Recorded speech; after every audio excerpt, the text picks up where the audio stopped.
Hello and welcome to a new video. In today's video we're going to take a look at another legend team here, but also a team that people suggested or wanted to see. Here's a team with Shadow Dragonite in lead. I saw this under the last video, there were 2-3 comments asking for a Shadow Dragonite team.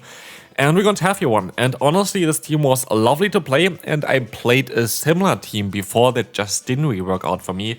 And so I was kind of hesitating about this team here, the other team that I played before with Dragonite, which didn't make it into a video, even though I did like 3 sets with this team, with Azumarill instead of the Talonflame. But Talonflame worked so much better than Azumarill for me, so definitely would recommend you to give this team here a try, and not so much the Azumarill one. I battled basically this team with Azumarill so many times on my way up to Legend, but this team here is going to be a legend team from a player from, I think, Japan here, so very interesting team for sure. We have the Dragonite lead, the Say-Swap is going to be actually Talonflame here. Yes, we're going to have a double weakness too, I guess something like Bastion, like actually maybe even a triple weakness, but Bastion is not really a common Pokemon, rather something like a Diggersby, and we have great answers for Diggersby, honestly, such good Pokemon here. We're going to have the superpower coming through, we're going to be able to go into our Talonflame now, and we can move on to the next opponent. Wigglytuff in the lead. We're going to swap out here now into the Talonflame. Talonflame is going to swap into a Gastrodon, and that is totally fine, because now I'm going to be in a matchup where I hopefully going to be able to realign myself. And if I can realign myself, I'm going to have my Dragonite against whatever they have in the back, and my Talonflame / Ferrothorn against the opponent's Wigglytuff, which is going to be exactly what I want. I use a shield here just in case they're going to have something like the Water Pulse, and I can go for the Flame Charge now to boost even my own attack up a little bit more, to hopefully incinerate them down with a 1-more Incinerate afterwards. But as you're going to see, they're just going to go for, or they're going to go for the Earth Power here, so good shield for me. They're going to swap out into the Marowak, and now I can swap back into my own Dragonite, which is going to be totally okay here. We're going to do some solid damage, but you have to be a bit mindful. I'm not too sure if a Rock Slide actually going to KO us here, and it is going to KO us. And so we're going to be forced to go back into our Ferrothorn. That's going to be a very solid matchup. We're going to let the move go through, and as we will see here, Bone Club is coming through. We're going to get the, not the KO, but get us below half health. And we can go for another KO here with the Power Whip. In comes the Wigglytuff, and we're in a very solid spot. I would expect that the opponent gonna try to catch here soon, and we were able to completely, catch them with that as well. Not going for the Charge straight away. We can go for the Power Whip now. We can go for another Power Whip afterwards. But actually swap out here, try to get some energy from the opponent. This is always going to be the better play, because the cheapest move that they need to go to is Swift, which needs 18 turns, and so at the end of the day, this is definitely the best play to get rid of some of the energy, and we can now knock them out with a Power Whip and win the battle. Next battle, we're going to have a horrible lead with Azumarill, which is kind of a core breaker for the lead and our Say-Swap. There's not really a lot that we can do about it.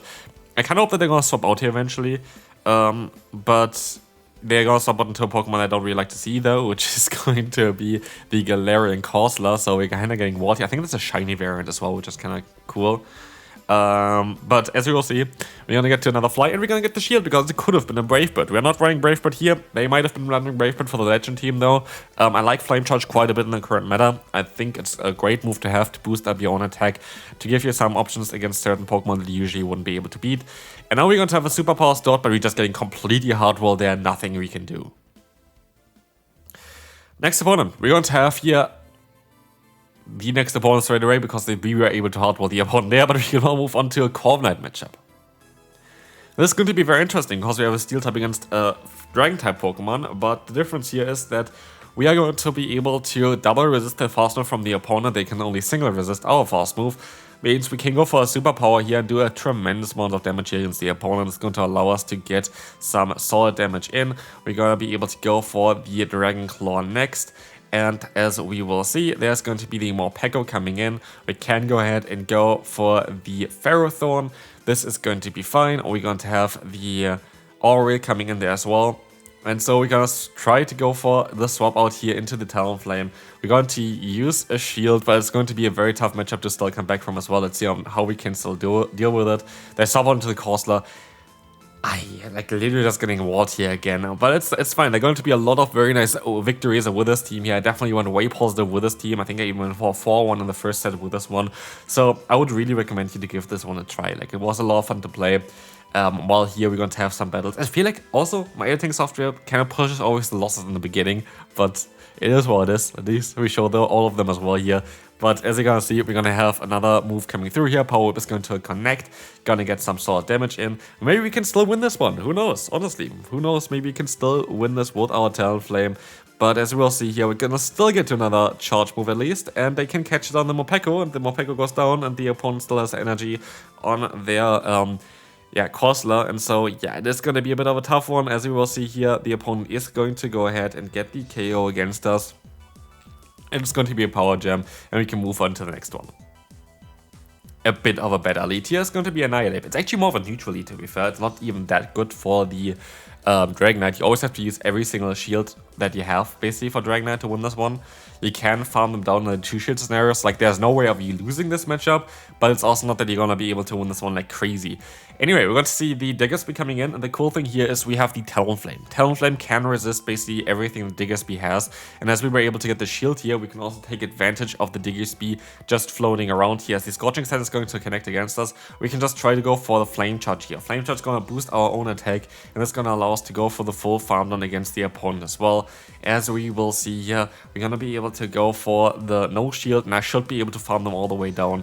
Scorching Sand is going to connect here. Hopefully you can go for the full farm. They swap out now into the Toxapex, so we can do some solid damage with a Fly coming through. We can go into our Ferrothorn, and now we still have 3 Pokemon left on both sides, but we're in such a good position. We can let the move go through here. I don't think a Thunder actually knocks them out yet, but we can hopefully get some nice energy against the opponent as well. I'm gonna go for the Thunder now. Am I gonna undercharge or not? I think I'm just gonna go for all the bubbles. Yes, all the bubbles it is, and that was definitely the right call, because we still have to go for the full farm down here against the opponent. We get a ton of energy in though, and that is gonna be great. We're gonna see the Sludge Wave coming in again. That's going to get us quite low, to be fair, and they have the Annihilate coming back in here. But we should be in a position where Dragonite can clean up later on. As you can see here, Dragonite is coming through, getting the KO against Diggersby, getting the victory there as well, and we can move on to the next opponent. We're going to have here Dewgong against our Talonflame. Well, let's see on how this is gonna go. We're gonna let we're gonna let the move go through. Yeah, I think it's the best one to let the move go through, because we don't know what they have in the back, and they're gonna stay in here actually. And the cool thing is we can go for one Flame Charge here, boosting our attack back up to normal. We get the shield from the opponent as well with that one. We can still go for a Fly afterwards. Fly does more damage than the Flame Charge. Flame Charge is allowing us to boost our own attack though, and so we can now play it out. I let the move go through here. I think is, oh, why do a shield? That doesn't make sense. That literally just does not make sense to use a shield there, because we're not going to be able to get the KO with the Fly. And maybe you're going to put them into farm down range for Bullet Seed, I guess. That's the positive thing from it.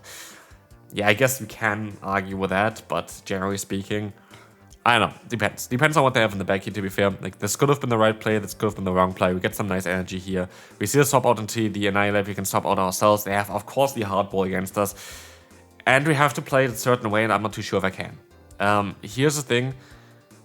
I just, like, Charm is just ridiculous. I just don't like Charm, because even if I would have played this out perfectly, which I try to do here, I try to undercharge, but I still have to, like, I hit still too hard there against the opponent. I need to get up to basically a little bit more energy before I get into this matchup here.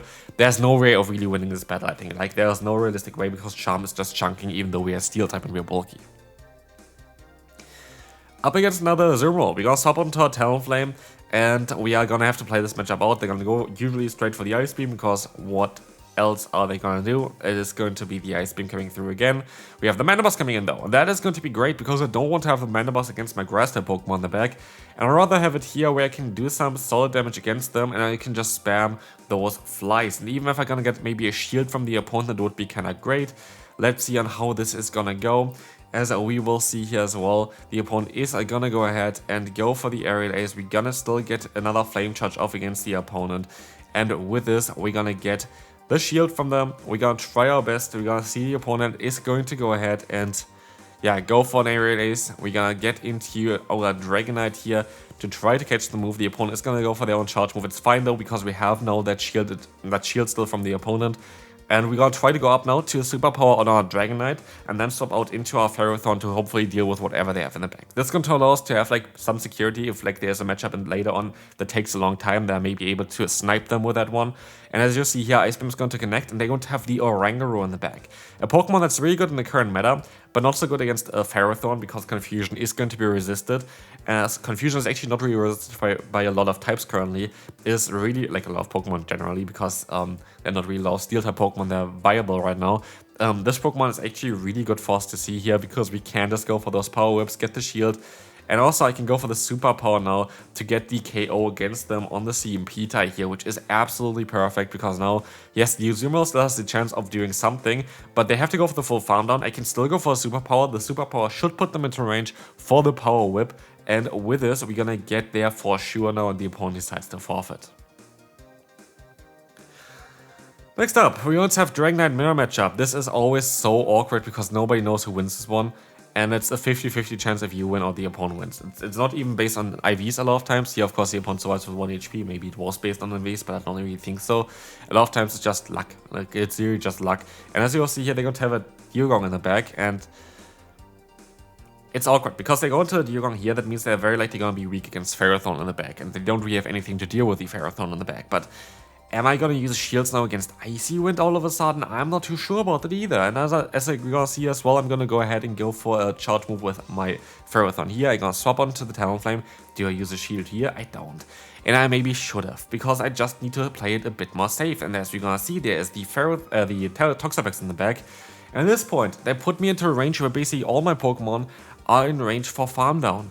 And that is a big mistake. I should have used a shield against the Icy Wind onto my Ferrothorn, because I know that my Ferrothorn would have been good against whatever they had in the back. And so that is a very, very big mistake by me, I have to say. If I had Brave Bird, I still would have been in a better spot as well, because Brave Bird is scarier for Dewgong at least. But I'm going to be forced to use a shield here. I'm going to be forced to see what the opponent going to do. I'm going to try to overfarm because it's going to be doing way less damage than the Ice Shot going to do. But as you can see, it's not going to do even enough damage here. Yeah, for us to get to another power after. It's just a bit of an awkward matchup, I have to say. As we will see here now, we're going to go for a fly. It's not going to be enough. I don't think I would have been able to reach a Brave Bird, to be fair. But yeah, good game to the opponent, well played. If I just used shields differently, I think I would have been fine here though.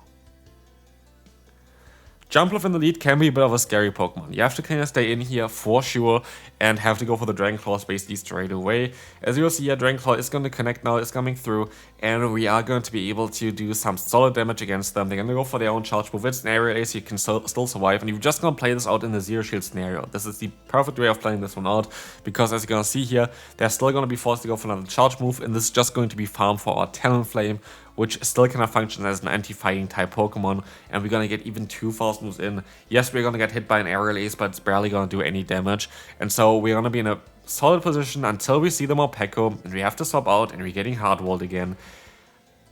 Yeah, like, I feel like I just really got a bit unlucky here today. Like, I felt like I did way better when I was playing this team than when I actually now looking at it afterwards. I feel like I'm just getting literally the worst matchups possible the entire time for this team. So again, it's a legend team. Again, it felt really solid when I played it. But now looking at it, I feel like there are so many things that are like, maybe things would have been better if I played it differently, or I just kind of got walled the entire time. And that's interesting. At least that's interesting for me, because I had a complete different feeling when I played this team for the first time there. And I felt it was a really strong team. And now we're going to use a shield here as well again. They're going to go for the Aura Wheel. Sure, went for the Flame Charge. It would have not mattered anyway. I would have not been able to go for the full farm down. But they're going to survive with 1 HP again. But again, like, I just had the worst matchups possible. At least for the final battle here, we're going to start off with a great matchup. And we're going to have another great matchup here. We're going to have Wigglytuff. They have no chance of really aligning themselves here, I think. Even maybe in the 2-shield scenario, they actually have a chance if I don't go for a single shield. But other than this, we should be kind of fine. We see the Incinerate coming through here. We are going to be able to just go for another Flame Charge afterwards to boost our attack straight away. We let the move go through as well. Maybe they actually can align themselves here. Let's see. I did not think that they would do that much damage. And yes, they can align themselves. That is mad. So yeah, maybe don't play it like this here against the opponents of Wigglytuff, because now they're going to have alignment.